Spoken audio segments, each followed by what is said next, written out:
Welcome to Al Hadi Foundation School.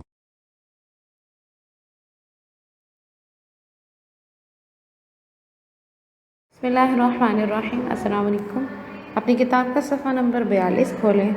Unit number 2 है, सबक number 4 है। सबक का नाम है रूथ फाउ।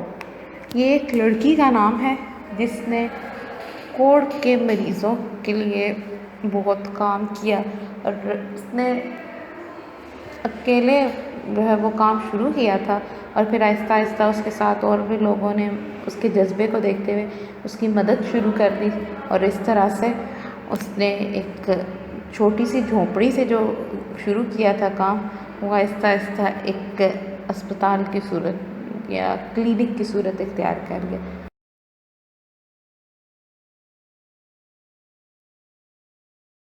चलो पढ़ते हैं। 9 सितंबर 1929 को जर्मनी के शहर लिप्ज़ग में पैदा होने वाली खूबसूरत नर्म दिल लड़की रूथ फाउ ने इंसानियत की जो खिदमत की उसकी बहुत कम मिसालें हैं। एक मिसाल मदर टेरेसा है, जिन्होंने भारत में गरीबों और नादार जो बहुत ज़्यादा ऐसे बहुत गरीब कि जो अपना इलाज नहीं करवा सकते थे, नादार मरीज़ों के लिए बहुत काम किया। रूथ फाउ ने पाकिस्तान में जुज़ाम के मरीज़ों के लिए जो काम किए उनकी वजह से वो पाकिस्तान की मदर टेरेसा कहलाई। मदर टेरेसा की वो जो लोगों की मदद करे बेगर्ज हो के खिदमत खल्क़ करना, लेकिन उसका जो जज़ा है ना वो अल्लाह ताला से मांगना।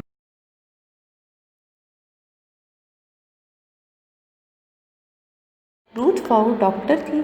फलाही काम करने वाली एक तंजीम ने उन्हें भारत भेजा। रास्ते में वो कराची रुकी। इत्तफ़ाक़न कराची के सिटी रेलवे स्टेशन के पास वाक़े जुज़ाम कोढ़ के मरीज़ों की बस्ती में उनका जाना हुआ।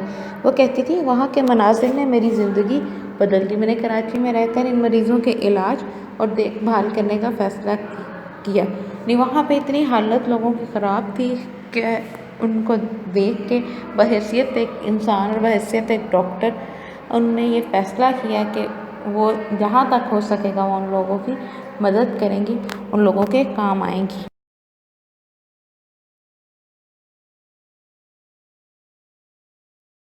हज़ारों साल से दुनिया में जुज़ाम यानी कोढ़ की बीमारी पाई जाती है। इस बीमारी में मरीज़ों की हालत बहुत बुरी हो जाती थी और लोग उन्हें शहर में या शहर से बाहर बनाई गई बस्तियों में छोड़ आते थे, जहां जानवरों से बदतर ज़िंदगियां गुजार कर उनका इंतकाल हो जाता था। कराची की बस्ती में एक झोंपड़ी के अंदर उन्होंने अपना क्लिनिक कायम किया।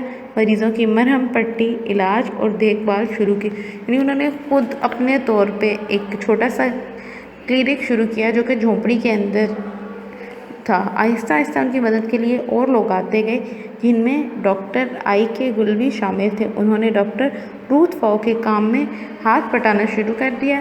क्लिनिक के लिए जगह खरीदी गई।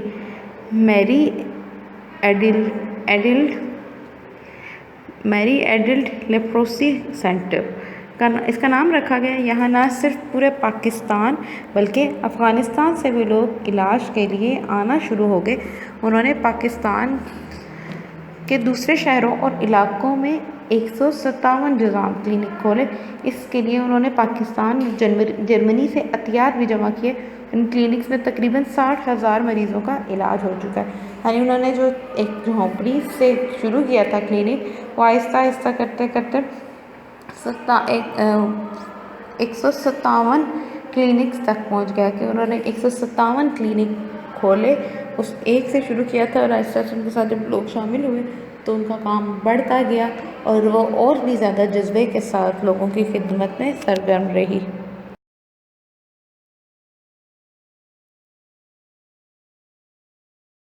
सफ़ा नंबर 43 खोलें।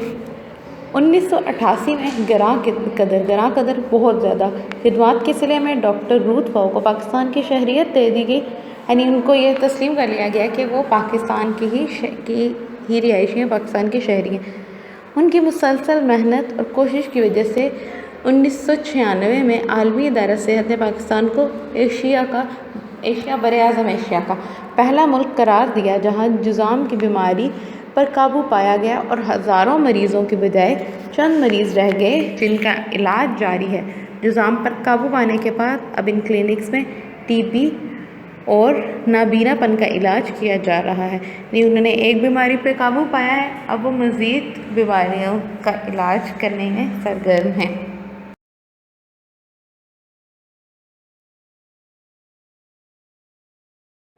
انہوں نے اپنی نگرانی میں لوگوں کے علاج معالجے کے لیے لوگوں کو تربیت دینے کا کام بھی کیا۔ جذام کے مریضوں کے علاج اور دیکھ بھال کے علاوہ انہوں نے 2005 کے زلزلے اور 2010 کے سیلاب میں بھی لوگوں کی بہت مدد کی۔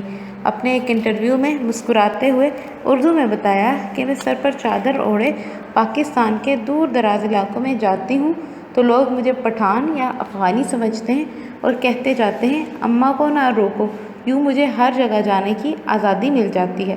سب جانتے ہیں میرا مقصد صرف اور صرف مریضوں کا علاج اور دیکھ بھال ہے۔ اگرچہ وہ جرمنی کی رہائشی تھی لیکن پاکستان میں رہنے کی وجہ سے وہ یہاں کے طور طریقے، یہاں کے کلچر سے واقف ہو گئی تھی اور اسی کو انہوں نے اپنی زندگی کا حصہ بنا دیا تھا، جس کی وجہ سے ان کو پاکستان میں رہائش میں کسی قسم کا کوئی مسئلہ نہیں پیش آ رہا تھا۔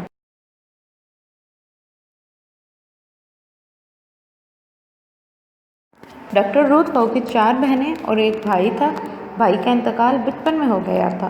اپنا ملک، اپنا خاندان، دوست احباب چھوڑ کر بالکل غیر لوگوں میں آ کر رہنا اور ان کی خدمت کرنا آسان کام نہیں تھا۔ انہوں نے اپنی پوری زندگی انسانیت کی بے لوث خدمت میں گزار کر 10 اگست 2017 کو وفات پائی۔ ان کے جو رشتہ دار تھے، جن کے بہن بھائی، ان کا خاندان تھا، وہ جرمنی میں آباد تھا اور وہ یہاں پہ صرف اور صرف انسانیت کی خدمت کے لیے موجود تھی۔ اللہ تعالیٰ ان کو اس چیز کی جزا عطا فرمائے۔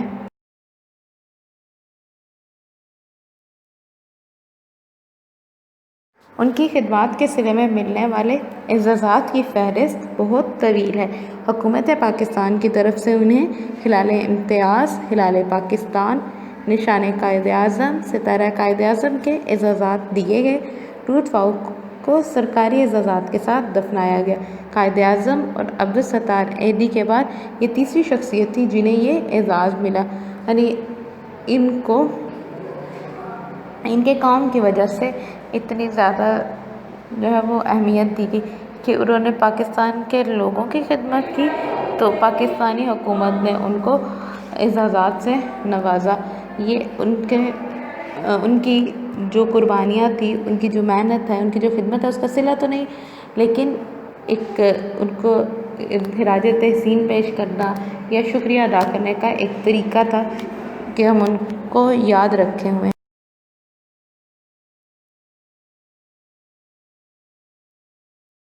ان کی وفات کے بعد ان کی ذاتی رہائش گاہ کو عجائب گھر یعنی میوزیم میں تبدیل کر دیا گیا۔ ان کی بے لوث اور مخلصانہ کوششوں کے اعتراف میں وزیر اعلیٰ سندھ نے کراچی کے سول ہسپتال کا نام تبدیل کر کے ڈاکٹر رود فاؤ اسپتال رکھنے کا اعلان کیا۔ ڈاکٹر رود فاؤ نے کچھ کتابیں بھی لکھی جن میں سے ایک کا نام ٹو لائٹ اے کینڈل، شمع جلانا ہے۔ درد دل کے واسطے پیدا کیا انسان کو، ورنہ اطاعت کے لیے کچھ کم نہ تھے کرو بیاں۔ اللہ تعالیٰ نے انسان کو پیدا کیا کہ وہ انسانیت کی خدمت کر سکے، کیونکہ اگر اطاعت ہی صرف مطلوب ہوتی تو فرشتے جو ہے وہ اللہ تعالیٰ کے زیادہ مطیع اور فرما بردار۔